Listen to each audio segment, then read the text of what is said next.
So get this. Oprah just casually dragged Meghan Markle on a podcast, and most people didn't even catch it. But those who did, oh, they're having a field day. Now, Meghan's always been sensitive when it comes to her name, titles, and the whole Sussex branding thing. But this was next level petty. And the kicker, it was done with such a light, cheeky tone that Oprah could totally pass it off as a harmless joke. But let's be real, it wasn't. It all went down on Kelly Ripa's podcast, Let's Talk Off Camera, when Oprah got asked something completely random. If she'd like to receive baby chicks as a gift. Yeah, weird question, but Oprah took it and ran. Her response, I'd run them straight over to the Sussex sex. She literally stretched and twisted the name C-sex into some comical tongue twister that didn't even sound real. It was a roast, plain and simple. The audience laughed, Oprah smiled, and Kelly moved on. But online it blew up. Meghan stans were not having it. And the anti-Meghan crowd, oh, they practically popped champagne. But let's pause here, because this wasn't just a silly joke. It landed hard because of context. Oprah's the same woman who sat down with Meghan and Harry during that infamous interview, giving them the ultimate platform to spill their royal grievances. That conversation was emotional, calculated, and powerful. It painted the palace in a bad light and rebranded Meghan as a misunderstood, mistreated outsider. Oprah gave her that stage. So, for Oprah to now be mispronouncing Sussex like it's a punchline, yeah, that hits different. And it's not like Meghan hasn't leaned into the whole Sussex identity. Just a few months ago, she corrected Mindy Kaling on her Netflix show going, "It's Meghan Sussex now, don't you know?" First of all, no, that's not a thing. It's not even legally accurate. Her real name on paper is Rachel Meghan Markle. Yep, Rachel. Not Meghan, not Sussex, just regular old Rachel Markle. But she's been trying to make Meghan Sussex happen like it's some kind of brand name. And honestly, it's giving Triad energy. Now, let's talk about this thing everyone's been whispering about. Meghan's reportedly upset not just about Oprah's comment, but about the whole vibe shift. People close to her are saying she felt blindsided. Like, imagine your big ally, the person who gave you your global rebrand, suddenly turning you into a punchline. And let's not forget, this isn't the first time Oprah has made a quiet exit from Meghan's corner. Last year, there was that super awkward moment at a bookshop launch event in Montecito. Meghan was there doing her thing, speaking on stage, cameras flashing, and then Oprah walked in late and completely ignored her. No greeting, no wave, just walked in, sat down, and kept her distance like Meghan wasn't even there. People who were there noticed it, and so did Meghan. And now Oprah is not featuring her on her own network. She's not shouting her out on social media. Not even a casual repost of one of Meghan's gift baskets, which, let's be honest, Meghan sent. Probably filled with organic teas, handmade soaps, and some sort of monogram merch. But Oprah didn't bite. No post, no acknowledgement, nothing. That silence louder than any shade. So what changed? That's the million-dollar question. Because Oprah is calculated. She doesn't move without purpose. And if she's slowly backing away from Meghan, you better believe there's a reason. And right now, the public's eating it up. The truth is, Oprah's been playing Hollywood chess while Meghan's still clinging to checkers. Everyone in the industry knows that when Oprah distances herself, she does it clean. No messy statements. No public fallouts, just silence, subtle digs, and suddenly you're no longer on the guest list. And the dig on that podcast wasn't random. It was strategic. Oprah has a reputation to uphold. And right now, being too close to Meghan and Harry isn't exactly boosting anyone's brand. Look around. The elite circles in L.A. are shifting. The sympathy card Meghan once played so effectively is losing its shine. People are beginning to see through the curated narratives. The controlled interviews, the constant push for relevance. It's not that she's irrelevant. She's just becoming predictable. And that's the death of influence in a town that feeds on surprise and reinvention. And here's where things get even messier. Sources say Meghan's team is scrambling. Internally, they know they can't afford to lose Oprah, not just because of her status, but because of the domino effect it could trigger. If Oprah is done with you, others start pulling away. 2 is a signal, a quiet, powerful cue to the rest of Hollywood. This association is no longer beneficial. That's brutal, but it's real. And Meghan, she's not blind to it. That's why the duck emergency happened. Yeah, that ridiculous story where Meghan supposedly showed up at Oprah's house with a box of ducklings begging for help.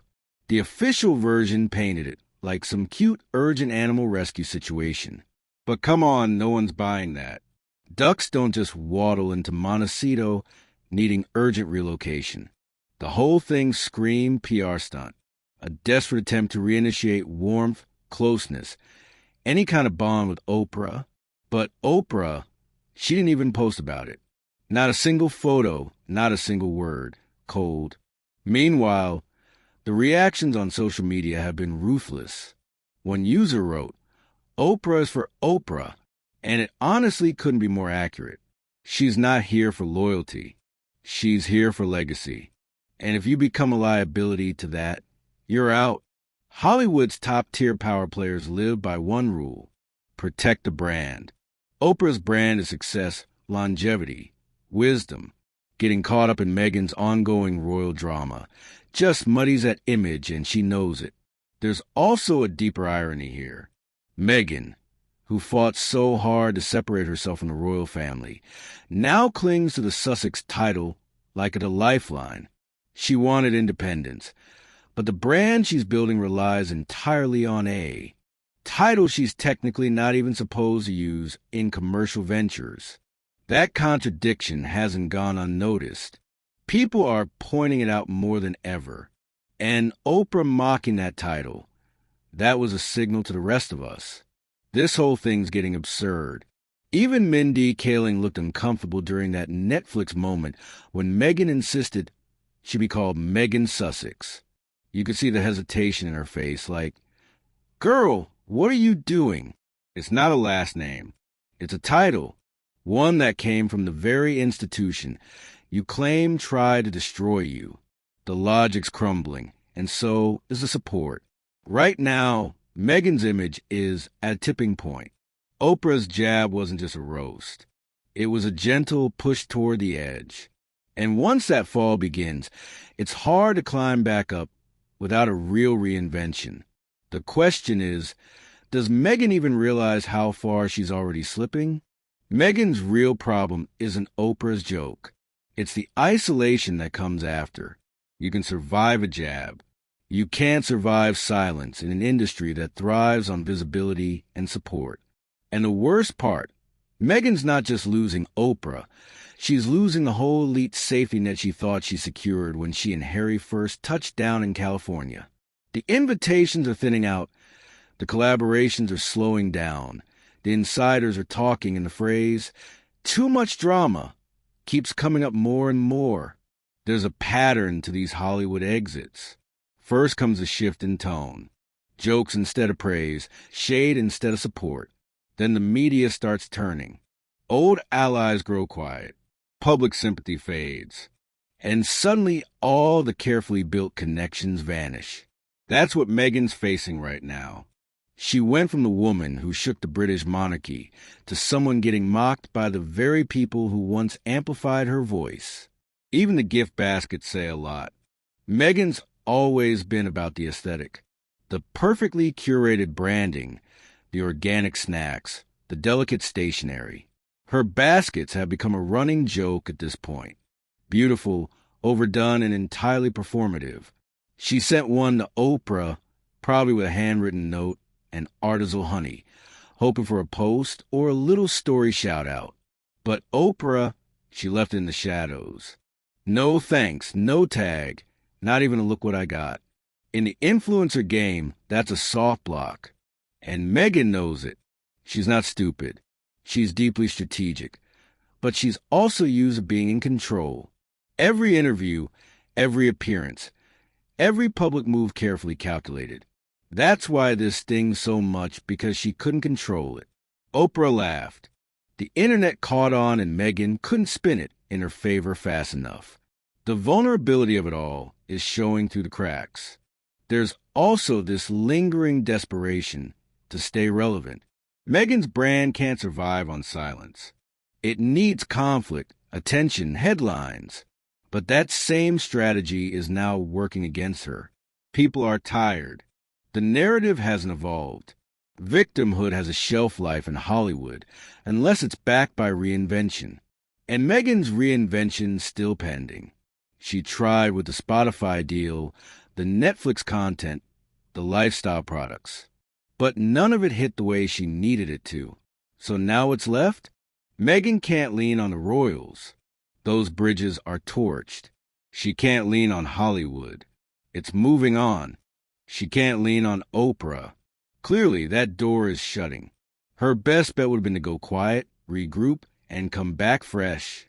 But instead, she keeps pushing forward with the same tired angle, misunderstood Duchess, fighting the press, building her empire. It's no longer compelling. It's just exhausting. And then there's a human element behind all the PR, the branding, the spin. This is someone who clearly craves validation. Meghan's worst nightmare isn't criticism, it's indifference. And Oprah's non-response that cuts deeper than any headline, because it means Meghan doesn't matter enough to fight with anymore. People used to say Oprah was her golden ticket, that as long as she had Oprah in her corner, she'd be untouchable. But the reality is Oprah was never in her corner. She was just doing business. And when the value of that alliance dropped, so did the warmth. Meghan wanted to rewrite the rules. She wanted to step out of the palace and into power. But now she's caught in a place where neither side wants her. Royalty turned their backs. Hollywood slipping away, and Oprah, she just laughed, mispronounced her fake last name, and moved on. That says it.